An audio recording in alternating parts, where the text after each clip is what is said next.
Hey guys, Dazanar here. At the ranch, a ranch. I do not advise anyone even attempt to do what you might think I'm doing, but I'm not doing. Just here. And I want to continue conversation about propaganda today because I've still been thinking a lot about it because it's everywhere. So I wanted to talk about its effects on who we are, more so than what its purpose is for the people doing it and their desire to control a narrative. That's obvious in one aspect, I think. Maybe it isn't to some people, but that's what propaganda from political right and left for us Westerners, and from even corporations and whatnot. Virtue signaling from everyone, every direction. Lots of people virtue signal. I virtue signal from time to time and don't even realize it. We all just, sorry for the angle, still getting used to it. I need a stick or something. We all just want to try and fit in. And that is one of the effects of propaganda. You fall into this tribalism effect where you kind of just want to be on a perceived winning team.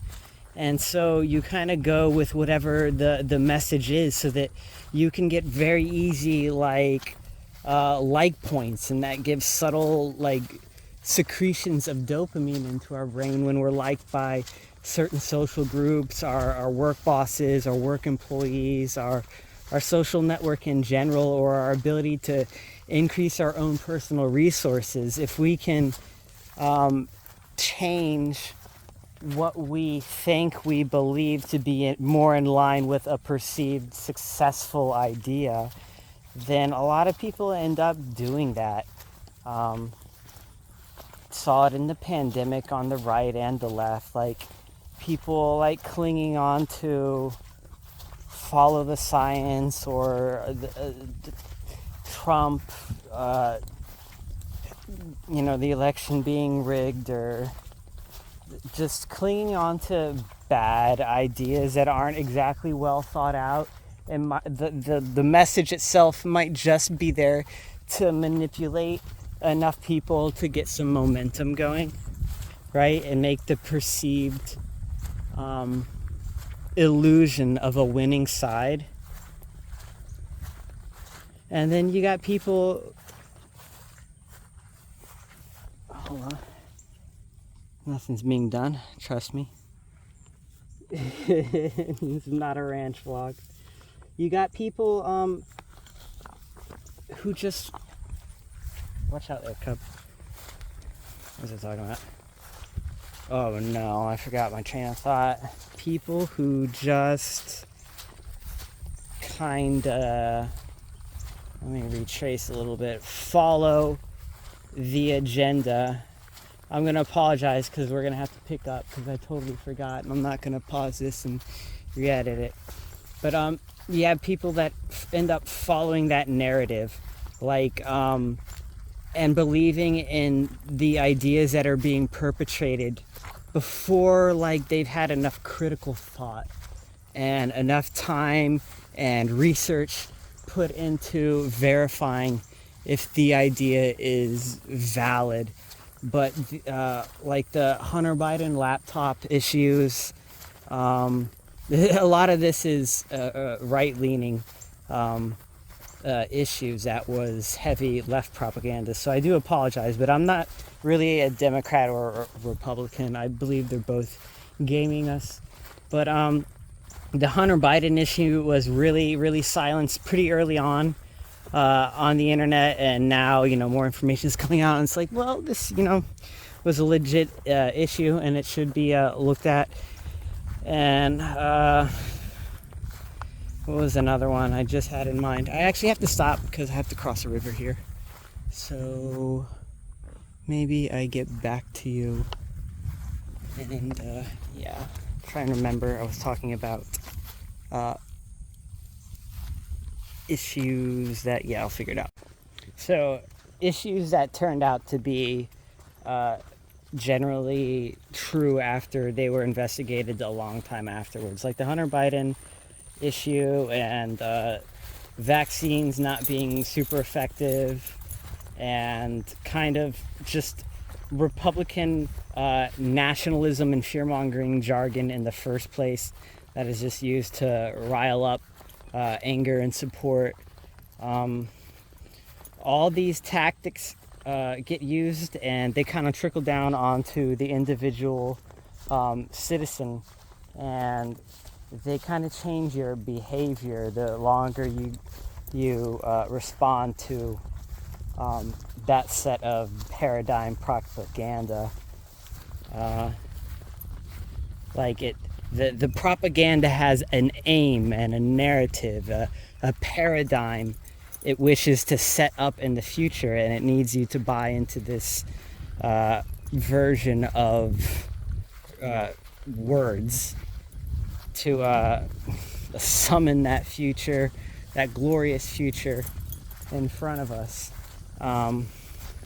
That's why they want you to believe into this stuff, because they want to build a specific dream. But they use lies to do that. And it makes us angry with each other. It makes us turn on each other. It makes us divulge lots of money. I don't know if that's the right word to use there. It makes us give up lots of money to these political campaigns, or to donate to organizations that start speaking a certain way, or to offer support to these corporations, which by and large, it doesn't take a lot of money to constantly push out these messages for them.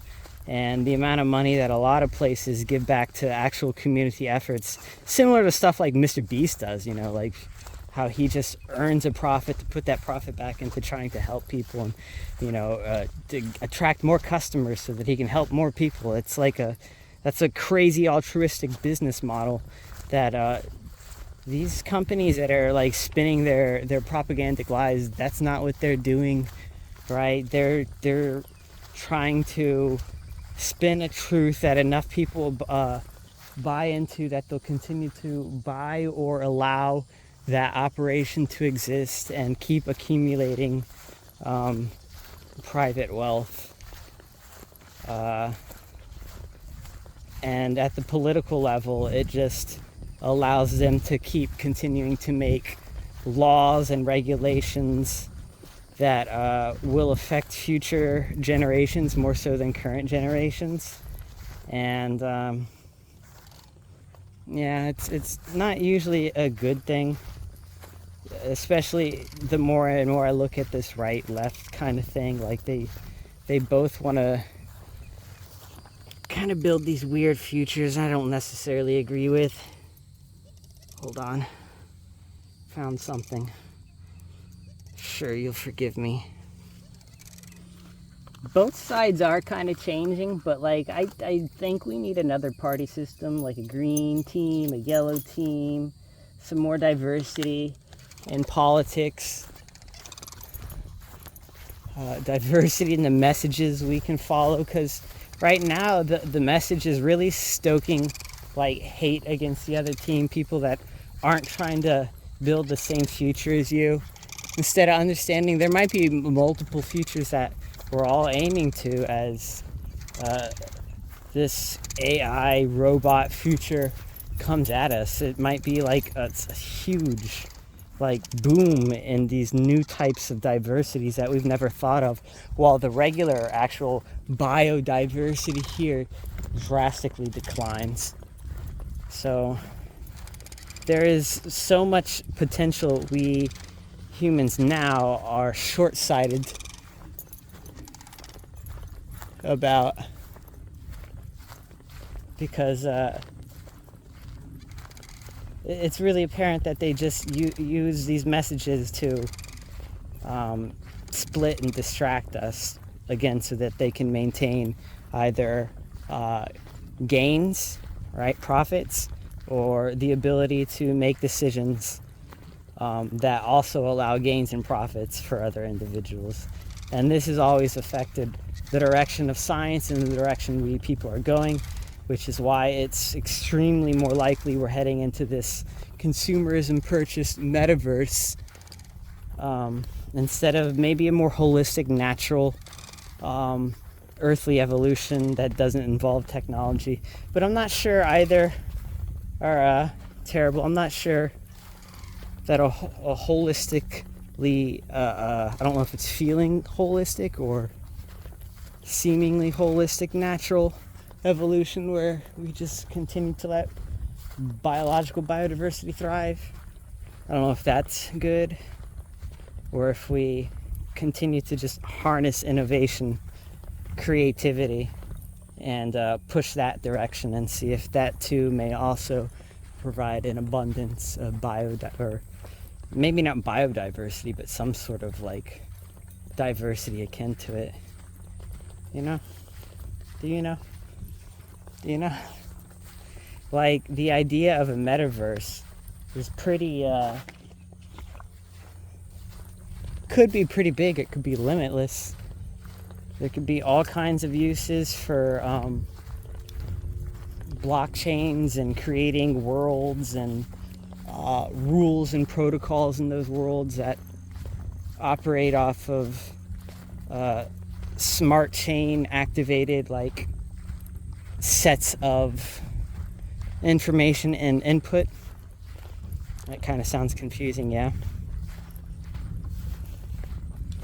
But it means like you could make games, and like within the games, once certain something happens, it activates a smart track within the game, which seems realistic to people at some point. You know, like it's the way you can make things.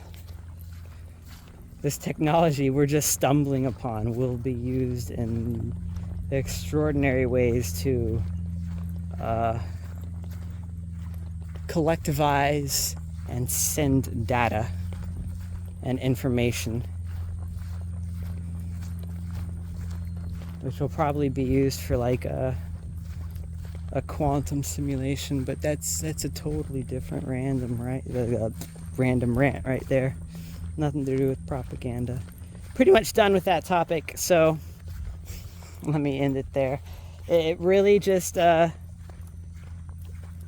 propaganda, when we start to buy into it, we stop using our brain and stop critically thinking about the messages, where the messages are coming from, and what the message ultimately means, and who actually gains from it. Because the people that really move society and push these messages, they don't care about us. They care about you giving up your trust to them, you know, so they can continue collectively moving an agenda in their way, so that they continue to accumulate power or wealth or control. So you can't forget that, and you have to critically think about the message and who's going to be benefiting,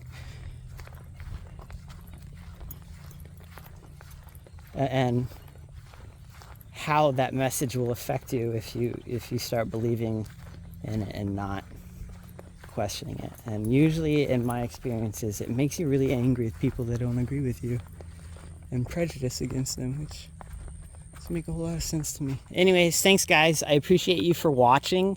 Please like, comment, subscribe, all that cool fun stuff. I lost a sock out here. I'm so upset. So upset. But it is what it is. Thank you. Take care.